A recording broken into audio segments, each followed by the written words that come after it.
এপস্টেইনকে ঘিরে বাল দেবতা নিয়ে অনেক আলোচনা হয়েছে, কিন্তু ইমাম কুরতুবী বাল দেবতা সম্পর্কে কিছু ইন্টারেস্টিং তথ্য জানিয়েছেন।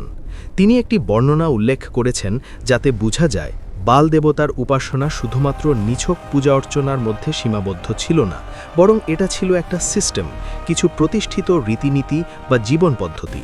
ইমাম কুরতুবী তার বর্ণনায় বলেন, এই বাল দেবতার একটা বিশেষ গঠন ছিল। এই মূর্তির জফ বা শরীর ছিল হল বা ফাঁপা।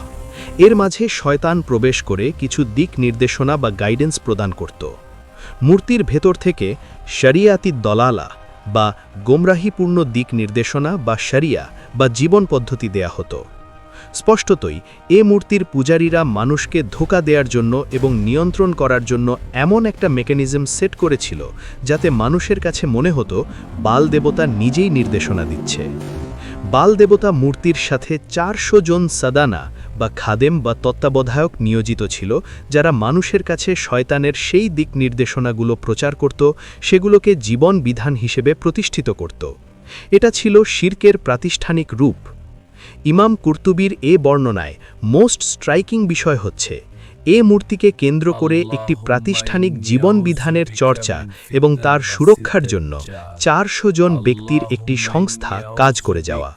অর্থাৎ বিষয়টা মোটেও কোনো সাধারণ পূজা অর্চনার মধ্যে সীমাবদ্ধ ছিল না, এটা ছিল একটা ওয়ে অফ লাইফ। এর পূজারীদের চিন্তাকে আঘাত করে আল্লাহ বলছেন, তোমরা কি বালকে ডাকবে এবং পরিত্যাগ করবে শ্রেষ্ঠ সৃষ্টিকর্তাকে? এমন একজন দেবতাকে তোমরা ডাকছ যে চকচকে অর্থাৎ স্বর্ণের তৈরি, কিন্তু যার অন্তঃসত্ত্বা নেই। এমন একটা লাইফস্টাইল তোমরা পছন্দ করছো যা গ্ল্যামারাস, কিন্তু যার মাঝে নেই মানবতা, নেই নৈতিকতা। এমন এক দেবতার জীবন বিধানকে তোমরা কাঠামোগত রূপ দিয়েছ, অথচ শ্রেষ্ঠ সৃষ্টিকর্তা আল্লাহ দেয়া জীবন বিধান অর্থাৎ ইসলাম তোমরা পরিত্যাগ করছ, যে জীবন বিধান intellectually sound and profound and fits with the ফিতরা, যে জীবন বিধান বুদ্ধিবৃত্তিক ভিত্তির উপর দৃঢ়ভাবে প্রতিষ্ঠিত এবং ফিতরাতের সাথে সামঞ্জস্যপূর্ণ।